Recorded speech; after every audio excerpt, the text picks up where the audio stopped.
जय श्री सीताराम। वर्ष 2024 आ रहा है और आप सभी को ये वर्ष कैसा जाने वाला है, ये वर्ष कैसा गुजरेगा, अलग अलग क्षेत्रों में क्या माहौल होगा, आपकी आर्थिक स्थिति कैसी होगी, नौकरी व्यवसाय प्रोफेशन के दृष्टिकोण से ये वर्ष कैसा होगा, पारिवारिक स्थिति कैसी होगी, कोई खुश खबर, कोई शुभ संकेत, स्वास्थ्य कैसा होगा, आध्यात्मिक तौर पर क्या किया जाए, इन सब बातों का आपको इंतजार है। पढ़ाई लिखाई यदि आप कर रहे हैं तो कैसा रहने वाला है ये वर्ष, इन सब चीजों को लेकर के, इन सब बातों को लेकर के आप सभी हो सकता है कि चिंतित हो या हो सकता है कि उत्साहित हो, उत्सुक हो जानने के लिए, है ना। हमेशा ही चिंता नहीं होती है, एक उत्सुकता भी होती है कि जाना जाए। हाँ, तो जो भी है, चाहे उत्सुकता है, चाहे चिंता है, चाहे आप इधर उधर सर्च कर रहे थे तो बिल्कुल सर्च करना छोड़ दीजिए, बस इस वीडियो को देखिए। यहाँ पर मैं आपको लगभग सारे प्रश्नों के उत्तर देने वाला हूं। तो वृषभ राशि के बारे में बात करेंगे। देखिए, अलग अलग राशियों के बारे में अलग अलग मैं समझा रहा हूं। तो यहाँ पर पहले ऑलरेडी मेष राशि के बारे में बता चुका हूं। हो सकता है आप जब इस वीडियो को देख रहे हो वृषभ राशि का, तो सारे राशियों के राशिफल भी आ चुके हों। तो सब एक साथ यदि आप देखना चाहते हैं, जानना चाहते हैं, तो इसके लिए आपको जाना है YouTube चैनल VS एस्ट्रोलॉजी या फिर फेसबुक पेज VS एस्ट्रोलॉजी के प्लेलिस्ट में। हाँ, और वार्षिक राशिफल वर्ष 2024 का राशिफल इस नाम से आपको प्लेलिस्ट मिलेगा। वहां पर जाकर के आप देख लीजिएगा। जितने वीडियो वहां पर अपलोड हुए हैं आप समझ जाइए कि भाई इतने वीडियोस मेरे द्वारा दे दिए गए हैं। हाँ, चलिए, तो हम वृषभ राशि के बारे में बात कर रहे हैं। वृषभ राशि के लिए वर्ष 2024 कैसा जाएगा, सिर्फ इस बारे में, सिर्फ वृषभ राशि के बारे में बात कर रहे हैं। तो सबसे पहले नौकरी व्यवसाय प्रोफेशन के बारे में चर्चा करेंगे। तो सबसे पहले अच्छा, आर्थिक स्थिति देखिए क्या होता है ना, मेरे पास जितने कॉल्स आते हैं उसमें स्वास्थ्य के बारे में पूछने वाले बहुत कम होते हैं, उसमें पारिवारिक स्थिति के बारे में पूछने वाले बहुत कम होते हैं, पढ़ाई लिखाई के बारे में भी पूछते हैं, लेकिन सबसे पहले नंबर पर यदि पूछा जाता है तो नौकरी के बारे में, व्यवसाय के बारे में, प्रोफेशन के बारे में, आर्थिक स्थिति के बारे में, धन के बारे में। बच्चा भी पैदा होता है ना, तो ये नहीं कहते कि अच्छा पढ़ाई करेगा, ये नहीं कहते कि माता पिता की सुनेगा, ये नहीं कहते कि ये भक्त बनेगा, या आध्यात्मिक जीवन इसका अच्छा रहेगा, स्वास्थ्य अच्छा रहेगा। नहीं नहीं, ये कहते हैं ये डॉक्टर बनेगा, ये इंजीनियर बनेगा। बन के क्या मिलेगा भैया? बन के पहले तो पैसा मिलेगा, फिर प्रतिष्ठा भी मिलेगी, मानते हैं इस बात को, लेकिन पैसा मुख्य है इस कलयुग में। हाँ तो और सच्चाई भी है इसमें। कोई यदि मैं कहूँ नहीं नहीं नहीं पैसा कुछ नहीं होता, पैसा तो हाथ का मेल है, क्या पैसों से प्रेम करना, तो मैं झूठ कह रहा हूं। जो भी ये बात कहता है, यहां तक कि जो खुद को ऋषि मुनि कहते हैं, आज की बात मैं कर रहा हूं, कलयुग की बात कर रहा हूं, कि जो खुद को ऋषि मुनि कहते हैं उसमें भी 99.9% इनको भी पैसे से बहुत बहुत बहुत बहुत प्रेम है। यहां तक कि पैसे के पीछे भगवान को छोड़ दे, मैं आपको ये बात बता रहा हूं। हाँ, कुछ एक हैं जो पैसों से बहुत बिल्कुल उनको कोई राग लपेट नहीं है, सिर्फ परमात्मा से प्रेम करते हैं और सच्चे वैरागी वही हैं। पैसों से प्रेम करना बुरी बात नहीं है, लेकिन खुद को वैरागी बता करके फिर पैसे से प्रेम करना बुरी बात है। तो विश्व के सामने खुद को वैरागी बता रहे हैं, भगवा वस्त्र पहन लिए हैं, सिर मुंडा लिया है और धन से पैसों से प्रेम भी रखे हुए हैं। तो ये एक दोहरा व्यक्तित्व है भाई, एक ही व्यक्तित्व रखिए ना, क्या मतलब। चलिए आगे बढ़ते हैं। ऐसे कुछ लोग मुझे मिलते हैं जो समाज को बड़ा ज्ञान देते हैं, ऐसा करना चाहिए, ऐसा नहीं करना चाहिए, और खुद वही करते हैं। तो कई बार गुस्सा भी आता है, क्रोध भी आता है, लेकिन ठीक है, घोट करके रह जाते हैं। जहां पर बोलना होता है वहां बोल भी देते हैं, जहां पर ऐसा रहता है कि ठीक है, कोई समाज का नुकसान, इनका भला हो रहा है धन के दृष्टिकोण से, लेकिन समाज का कोई नुकसान नहीं हो रहा, तो अब फिर नहीं बोलते हैं। चलो, तो आगे बढ़ते हैं। सबसे पहले व्यवसाय, धन, पैसे के बारे में बात करते हैं। तो देखिए, ये वक्त जो है ना, ये जो वर्ष जो है, ये आर्थिक दृष्टिकोण से आपको मजबूत तो करेगा, लेकिन सेकंड हाफ में, सेकंड हाफ का क्या मतलब है? सेकंड हाफ का मतलब है जून जुलाई ऑनवर्ड, जून जुलाई के बाद का जो पीरियड है, ये आपको धन के दृष्टिकोण से मजबूत करने के लिए आया हुआ है। आर्थिक दृष्टिकोण से मजबूत करने के लिए आया हुआ है। अब आर्थिक दृष्टिकोण से मजबूत होने का मतलब क्या होता है? ये दो प्रकार से हो सकते हैं आप, या फिर तीन प्रकार से हो सकते हैं। पहला प्रकार तो है नौकरी, व्यवसाय, प्रोफेशन आपका अच्छा चले। भाई नौकरी लगना चाहते हैं तो मार्च अप्रैल मई में नौकरी लगेंगे, तो जून जुलाई अगस्त और उसके बाद में फिर और मजबूत हो जाएंगे। हो सकता है ऑलरेडी नौकरी करते हो तो मार्च अप्रैल मई में यदि आप स्विच करना चाहते हैं, इंक्रीमेंट चाहते हैं, प्रमोशन चाहते हैं, तो प्रमोशन हो जाए, इंक्रीमेंट हो जाए, अच्छा स्विच हो जाए। अच्छा स्विच का मतलब ये कि यहाँ पर आप 100 रुपया कमा रहे हैं तो आपको 150 रुपया, 125 रुपया मिलना शुरू हो जाए, तो पैसा बढ़ा ना। पैसा बढ़ा तो सेकेंड हाफ में अब आपको बढ़ा हुआ पैसा मिलने वाला है। हाँ, तो ऐसी स्थितियां यदि आप प्रोफेशनल हैं, पेशेवर हैं, बिजनेस करते हैं, तो शुरुआती वक्त थोड़ा सा आपके लिए मेहनत वाला हो सकता है, परिश्रम वाला हो सकता है, भागने दौड़ाने वाला हो सकता है। लेकिन जो मध्य है, मध्य मतलब जून जुलाई और फिर इसके बाद का जो वक्त है, ये आपने जो मेहनत की है उस मेहनत का प्रतिफल दिलवाएगा। तो क्या कहना है? कहना यहाँ पर यह है कि वर्ष 2024 का जो मध्य समय है और मध्य समय से बाद का जो समय है, ये आपके लिए बहुत अच्छा होगा व्यवसाय, नौकरी और प्रोफेशन के दृष्टिकोण से। नौकरी लगाएगा, नौकरी स्विच करवाएगा और पॉजिटिवली स्विच करवाएगा। स्थानांतरण के योग भी हैं नौकरी में खास तौर पर। ठीक है, बिजनेस को बड़ा करना चाहते हैं, एक्सपांड करना चाहते हैं, तो मार्च अप्रैल मई में आप एक्सपांड भी कर सकते हैं और पॉजिटिव रहेगा, अच्छा रहेगा। हाँ, तो ये एक बात हो गई। अब मैंने कहा था 3 तरह से धन बढ़ता है, तो दूसरे एक तरीका तो नौकरी, व्यवसाय, प्रोफेशन हो गया। भैया दूसरा तरीका क्या होता है? तो दूसरा तरीका होता है पैतृक संपत्ति। हाँ, तो पैतृक संपत्ति के भी दृष्टिकोण से वक्त तो यही है,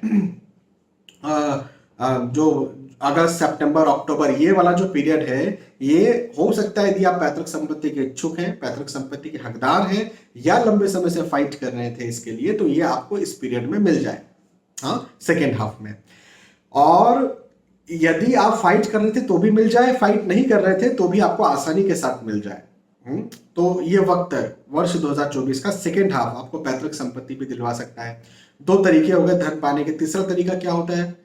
तो तीसरा तरीका होता है आपके इन्वेस्टमेंट्स।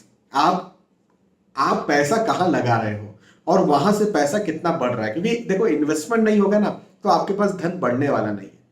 कितना भी आ रहा है, सही इन्वेस्ट यदि आपने नहीं किया तो वह आवक सब पानी में बहने वाली है। तो इन्वेस्टमेंट भी आपको फायदेमंद रहेगा। लेकिन मेरा कहना यह है कि वर्ष के फर्स्ट हाफ में रिस्की इन्वेस्टमेंट मत करना, सेकंड हाफ में कर सकते हो। फर्स्ट हाफ मतलब जून के पहले रिस्की इन्वेस्टमेंट्स नहीं करना, अपने भाग्य को आजमाना मत। शेयर मार्केट में पैसा लगा रहे हैं तो आप सोच रहे हैं कि जनवरी, फरवरी, मार्च, अप्रैल में तक हम कोई रिस्की तरह से या फिर 1 महीने में, 2 महीने में, 3 महीने में, 4 महीने में, 5 महीने में पैसा डबल कर लेंगे। नहीं डबल तो 1.5 गुना एटलीस्ट कर लेंगे। इस चक्कर में मत फंसना। हाँ, ये हो सकता है कि जून के बाद का जो पीरियड है, खासतौर पर अगस्त, सितंबर, अक्टूबर, इस पीरियड में यदि आप शेयर मार्केट में पैसा लगाते हैं तो आपका धन, आपका पैसा बढ़ सकता है। या कोई भी इन्वेस्ट आप करते हैं, चाहे वो भूमि का इन्वेस्टमेंट हो या किसी प्रकार का, वो इन्वेस्टमेंट बढ़ेगा। या सोने में इन्वेस्टमेंट हुआ, कहीं किसी गवर्नमेंट बॉन्ड में इन्वेस्टमेंट हुआ, तो वो इन्वेस्टमेंट बढ़ेगा। वर्ष के शुरुआत में किसी को पैसा उधार नहीं देना है, लॉस हो जाएगा, पैसा चले जाएगा, गुम हो जाएगा। उधार तो वैसे मैं एक बात बोलूं, कभी भी नहीं देना चाहिए लेकिन कई बार होता है कि हम किसी को पैसा देते हैं और वापस आ भी जाता है हमारे पास। लेकिन वर्ष का फर्स्ट हाफ जो है वो तो पक्के से ये है कि आपने किसी को पैसा दिया तो गया, गुम हो गया। इस बात का ध्यान रखिए, वो इंसानी गुम हो जाएगा। इस बात का ध्यान रखिएगा। तो एक बात तो ये हो गई। अब दूसरी बात पारिवारिक स्थिति की। धन की बात करने के बाद में परिवार आता है। तो देखिए पारिवारिक दृष्टिकोण से बात करेंगे तो अप्रैल, मई, जून ये पीरियड जो है,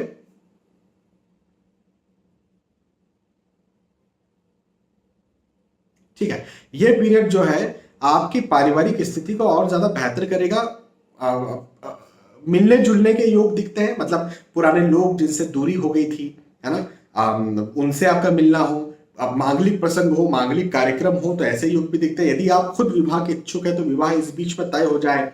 या फिर आपके घर परिवार में कोई विवाह के इच्छुक है तो उनका विवाह तय हो जाए, तो विवाह की खुशखबर, या संतान प्राप्ति की कोई खुशखबर, या संतान विवाह के लायक है तो उनका विवाह हो जाए। तो इस प्रकार से पारिवारिक दृष्टिकोण से कोई सुख मिलता मुझे यहाँ पर दिखता है। तो आपको इस वर्ष बड़े अच्छे शुभ समाचार मिलने वाले हैं, और इस वर्ष का फर्स्ट हाफ, पहला हाफ ही आपको अच्छे शुभ समाचार दे देगा। पहले हाफ में भी स्पेशली अप्रैल मई जून ये वाला पीरियड आपको अच्छे समाचार दे देगा, और आपकी पारिवारिक स्थिति को और ज्यादा मजबूत कर देगा, परिवार में और ज्यादा प्रेम ले आएगा। रिश्ते इस बीच में और ज्यादा आपके मजबूत होंगे, और परिवार में परिस्थितियों में और ज्यादा अनुकूलता बढ़ेगी, ये बात मुझे यहाँ पर दिखती है। तो पारिवारिक दृष्टिकोण से वक्त अच्छा है। लेकिन एक बात का ध्यान रखना,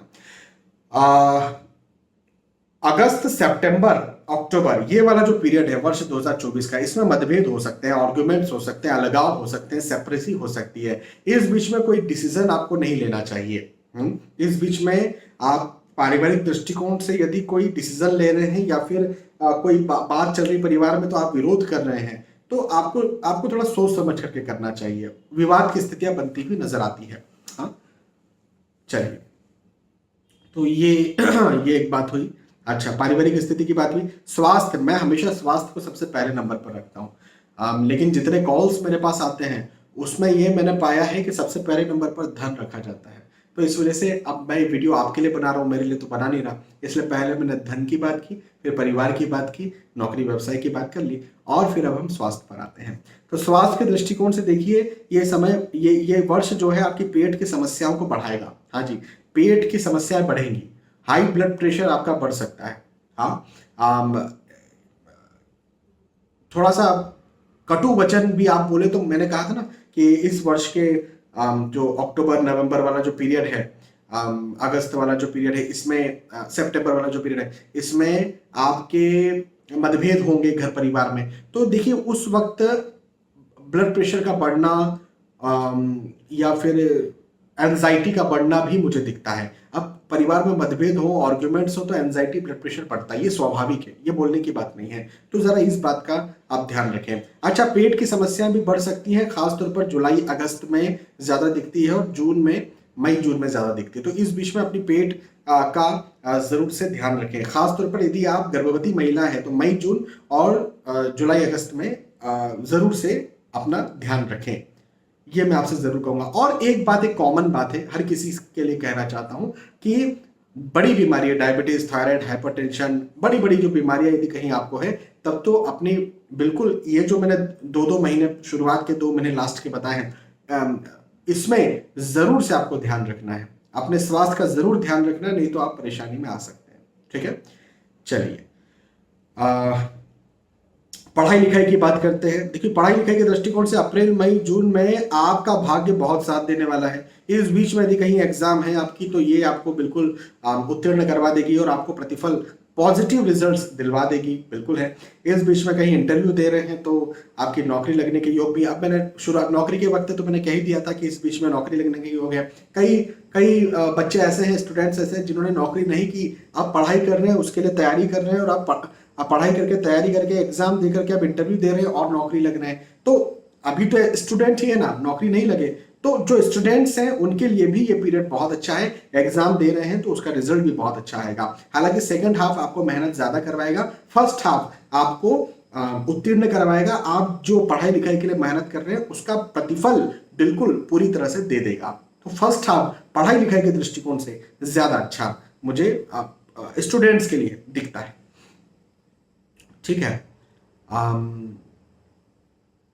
एक बात मैंने नहीं कही, नौकरी करने वालों के लिए एक चीज मैंने जरूर कही थी कि स्थानांतरण के योग हैं, लेकिन एक बात मैं यहाँ पर जोड़ना चाहता हूँ नौकरी करने वाले जातकों के लिए कि स्थानांतरण के योग तो जरूर हैं, लेकिन विपरीत स्थान में जहां आपकी इच्छा ना हो वहां काम करना पड़ सकता है। इस बात का आप ध्यान रखिएगा। चलिए, तो ये बातें हो गई। अब यदि कुछ नेगेटिव है या मन में एक प्रश्न आता है कि भाई इस वर्ष 2024 को क्या करें, क्या उपाय करें जिससे और बेहतर बनाया जा सके, तो मैं यहां पर कहूंगा आपके लिए, वृषभ राशि वालों के लिए, कि सबसे मुख्य है मां लक्ष्मी, माता लक्ष्मी जी या फिर लक्ष्मी नारायण जी के मंदिर हर शुक्रवार को जाना। ये सबसे मुख्य है आपके लिए, पहली बात। दूसरी बात, सत्यनारायण जी की कथा समय समय पर कराते रहना। मैं तो कहता हूं हर माह की पूर्णिमा पर कराना चाहिए। अब हर गुरुवार करा लीजिए, हर माह की पूर्णिमा पर करा लीजिए। नहीं हर माह की पूर्णिमा पर होता है तो हर 2 माह की, 3 माह की कोई एक पूर्णिमा सिलेक्ट कर लीजिए, जिसको बोलते हैं ना वंस इन अ क्वार्टर, पूर्णिमा के दिन कराना ज्यादा महत्वपूर्ण होता है। उसके अलावा हर गुरुवार गुरुवार फिर कराना ज्यादा महत्वपूर्ण होता है। और फिर तो आपकी इच्छा, जितना फिर रेगुलर आप करा सकें। एटलीस्ट 3 महीने में एक बार किसी पूर्णिमा को देख करके आप करा लीजिए। ये करना भी आपकी मनोकामनाओं को पूरा करने वाला होगा। वो देखिए, मनोकामना तो कई प्रकार की हो सकती है ना। वो आपके आर्थिक स्थिति को लेकर के हो सकती है, नौकरी व्यवसाय प्रोफेशन को लेकर हो सकती है, पढ़ाई लिखाई को लेकर हो सकती है, पारिवारिक स्थितियों को लेकर के हो सकती है, स्वास्थ्य को लेकर के हो सकती है, आध्यात्मिकता को लेकर के। भाई मनोकामनाएं तो कई प्रकार की हो सकती है। तो सारी मनोकामनाओं को ये 2 उपाय जो हैं ये पूरा करने वाले आपके लिए रहेंगे, ये मैं आपसे जरूर कहूंगा। एक और काम किया जा सकता है कि शिव शंकर भगवान पर जल चढ़ाना। सिंपल जल चढ़ाइए, शुद्ध जल चढ़ाइए। भोले बाबा को बहुत आडंबर पसंद नहीं है। हाँ, शुद्ध जल भी चढ़ा देंगे तो भोले बाबा खुश हो जाएंगे। हाँ, दिल से प्रेम हो, कपट रहित हो। कपट नहीं होना चाहिए। मैं जल चढ़ा रहा हूं और ध्यान मेरा कहीं और है, और मैं भोले बाबा ओम नमः शिवाय ओम नमः शिवाय, और उधर वो लाल चुनरी में वो लड़की थी, ओम नमः शिवाय ओम नमः शिवाय। ये कपट जो है ना, ये चीज अपने दिमाग से निकालना पड़ेगा। प्रेम, सच्चा प्रेम होगा तो जरूर से आपको लाभ मिलेगा। तो यहां पर हमने वृषभ राशि के वार्षिक राशिफल के बारे में चर्चा की। वर्ष 2024 कैसा जाएगा इस बारे में चर्चा की, वृषभ राशि वालों के लिए चर्चा की। बहुत बहुत धन्यवाद। फिर मिलेंगे आने वाली वीडियोस में। तब तक के लिए आज के इस वीडियो आपसे विदा चाहता हूं। जय श्री सीताराम।